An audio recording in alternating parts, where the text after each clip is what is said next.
One lady who was in the audience, Mrs. Blodgett, an American enterprising lady, she said, "My son, if you can face these 7,000 people, you are really a god." Vivekananda sat exhausted. That night he was given a palatial room in Chicago. All the rich people opened the door, but before that what happened? Dogs were put on him. He was treated as a beggar. On September 11th night and next day morning, he is called the cyclonic monk, the world teacher. And the Chicago Times says, "What fools we are for sending missionaries to India. We need more Vivekanandas to come and teach us." But my dear friends, September 11th, 1893, for Vivekananda it was not a celebration. He said, "People are honoring me for just speaking about India and our culture when my brothers and sisters are starving and crying in pain and agony." He got up from his bed, the cushioned, fluffy bed which was given by the rich people. He was sleeping on the mattress on the ground, weeping and weeping and weeping. "I have not come to enjoy these riches. I have come for the people of India. I cannot enjoy all this." Morning his hostess found all the ropes were wet. He said, "Swami, what is this for?"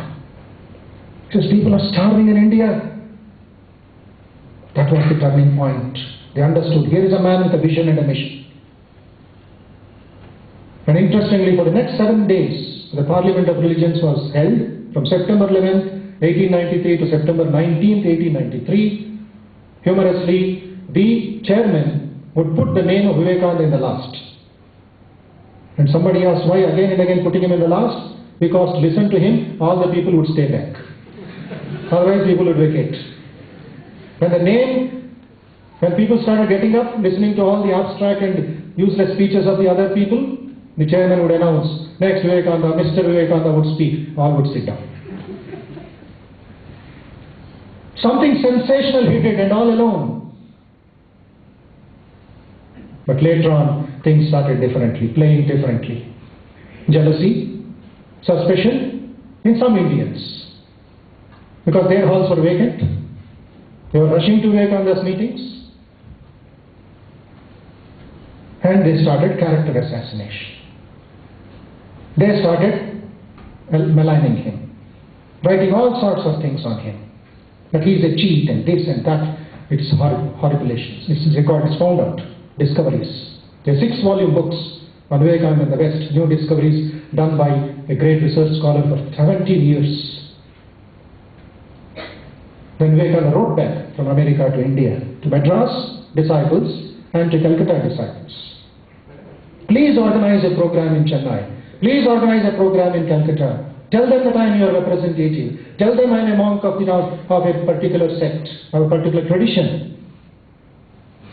He was shocked to see that the faith that he in India was shattered a little bit, was shaken a little bit, because no reply came for the next 6 months. India was sleeping. Nobody could realize the emergency situation for which he went. Finally he wrote another bombshell letter. "What have I done for you that I should suffer in America? If any one of you would have got that pain or that agony which I have, you would have committed suicide. Can't you send one letter, one document that I am your friend, that I am representing a state?" And that was given a heart-throbbing letter. Chennai woke up, Madras woke up, Calcutta woke up, Rajasthan woke up, and sent letters, organized meetings, and said, "Here is a man." America kept the enemies kept quiet. They were stunned. But so many things happened within that 4 years. 1893, September 11th. And for the next 4 years, he traveled widely over the length and breadth of the United States. Went to France, went to Europe, went to England, inspired thousands and thousands, hundreds of people. Gave the best of the Vedantic message, of India's message to them. They were ready. Some of them were so eager to learn. One lady, Josephine MacLeod by name, her father was a very big industrialist in America. She was under mental tension, anxiety, some family problems, and her friend takes her to Vivekananda's lecture. She was 39 at the time, and for the first time MacLeod writes, when I saw the man coming on the stage, I said, here is my idea. The first sentence that he spoke was truth. The second sentence that he spoke was truth. The third sentence he spoke was truth. For the next 1.5 hours, what he spoke was truth and truth and truth, and I accepted him. And he says, what 39 years I lived a life of ordinary beggar. From today is my birthday. The day I saw Vivekananda's eyes and personality, that is my birthday. And when Vivekananda was coming back to India in January 1897, Josephine MacLeod goes and asks him, Swami, you have done so much for us. What can I do for you? He did not give another big lecture for 1.5 hours. He just said, my dear Joe, love India. What a mantra. He just said, Joe, love India. And for the next 47 years, believe me, my dear friends, for Josephine MacLeod, India was the kingdom, Vivekananda was the king. He sacrificed everything for the sake of India and for Vivekananda. Went traveled all over the length and breadth of the world, went to Russia, went to England, went everywhere, met the best of the people, and told them about India, told them about Vivekananda, told them about our culture. She was the best friend of Swami Vivekananda. There are so many incidents about her which can go for days and days. Now what I am trying to tell you, when Vivekananda comes back 1897, he comes with a very interesting vision. He saw the best of the West, and he was a master of spirituality and the best of the East. And one day he comes back very humorously, laughingly, smilingly. He comes back to the host house, Mrs. Ole Bull, an American lady, and said, Mother, Mother, I fell in love.